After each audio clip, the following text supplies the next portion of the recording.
You know how you order something online and poof, it's at your door in like a day? Ever wonder how that magic actually happens? It's all part of this massive global dance called logistics. But that dance is changing, big time. Today, we're going to dive into what's called Supply Chain 4.0, the huge shift that's making logistics smarter, faster, and more connected than ever before. So before we can really appreciate where we're going, we first got to understand the problem we're all dealing with right now.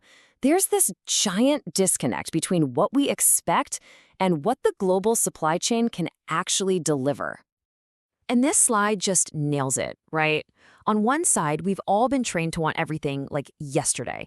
We want to track it every second of the way, and we don't want to pay a lot for it. But the reality? Oh man, the reality is this incredibly fragile system that stretches across the whole planet. And it's vulnerable to everything from a pandemic to a single ship getting stuck in a canal. It is ridiculously complex. So how do you fix that? How do you possibly bridge that huge gap between our instant gratification demands and the messy reality? Well, the answer is a full-blown technological revolution, and its name is Supply Chain 4.0.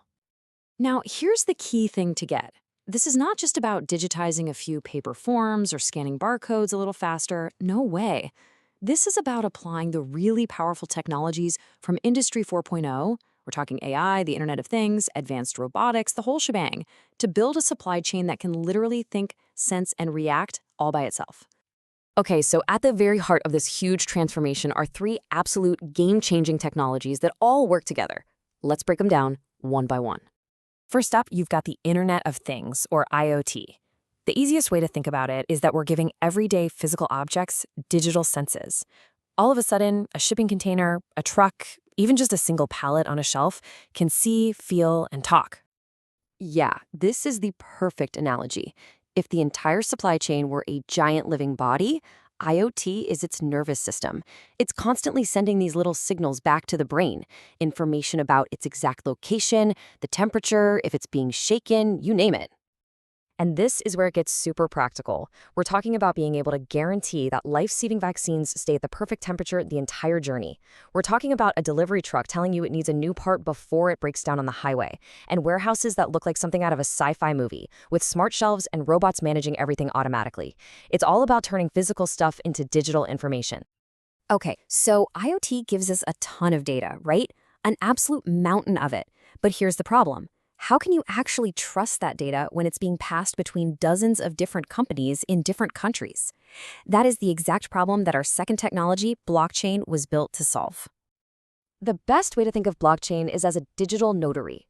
Every single time a product moves or changes hands, stamp. The transaction is locked into a permanent, unchangeable record that everyone involved can see. It creates a single, shared version of the truth that nobody can argue with or secretly go back and change. And this just creates incredible value. All of a sudden, you can prove where a product came from to fight counterfeits. You can use smart contracts that automatically pay a supplier the second a shipment is confirmed. You can slash all the insane paperwork that clogs up international customs. It's all about building one thing: trust. All right, so we have the real-time data from IoT, and we have the trust from blockchain. Now, imagine you could take all of that and build a perfect live virtual replica of your entire supply chain running on a screen right in front of you. Well, that's our third piece of the puzzle, the digital twin. This is basically a flight simulator for logistics. It lets you ask what if without any real-world risk. What if a major port suddenly shuts down? What if demand for a new product triples overnight? You can run all these simulations, find the absolute best response, and optimize your whole network before a problem even happens. It's a total game changer. So, look, these three technologies are incredibly powerful on their own, but their true revolutionary potential, that only gets unlocked when you combine them into one single intelligent system.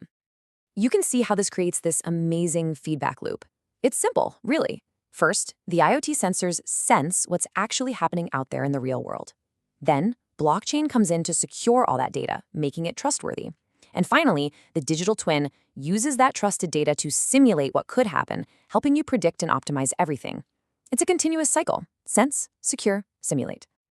I know some of this might sound a little futuristic, but it's happening right now, and the results are pretty staggering. Let's look at the actual impact this is having on the ground. So get this, just by using real-time data instead of old historical guesses, companies are improving their ability to predict what we're going to buy by up to 50%. I mean, think about that. That means less waste and a lot fewer of those annoying out-of-stock signs. And it makes sense, right? When you know exactly what you need and where it is, you don't have to keep these massive, expensive warehouses full of extra stuff just in case. And that translates to a huge reduction in costs. The impact is just broad. Customer service gets better. You see companies like Siemens optimizing their truck routes to cut emissions. And then you have giants like DHL using this tech to make their deliveries a full 25% faster. These aren't small tweaks. They're major, major leaps forward. And some of the biggest names out there are already deep into this. BMW is using digital twins to get to almost zero downtime in their factories. Unilever is using blockchain to actually prove that their products are sourced sustainably. And Marsk's platform, TradeLens, built with IBM, has cut document processing by a mind-blowing 80%. So, what's next? Where does all this lead? Well, we are moving towards a future where supply chains aren't just smart, but are fully autonomous. There's this great saying that really just perfectly captures what Supply Chain 4.0 is all about. Data is the new oil, but connectivity is the new engine. Having the data is one thing, but the real power comes from connecting everything together so that data can flow freely and drive intelligent, automated decisions. And that really leads to a pretty provocative final question. We are building systems that can sense, decide, and act with less and less human intervention. So what does the world actually look like when the entire global network for moving goods can essentially run itself? The implications of that, well, they're truly profound.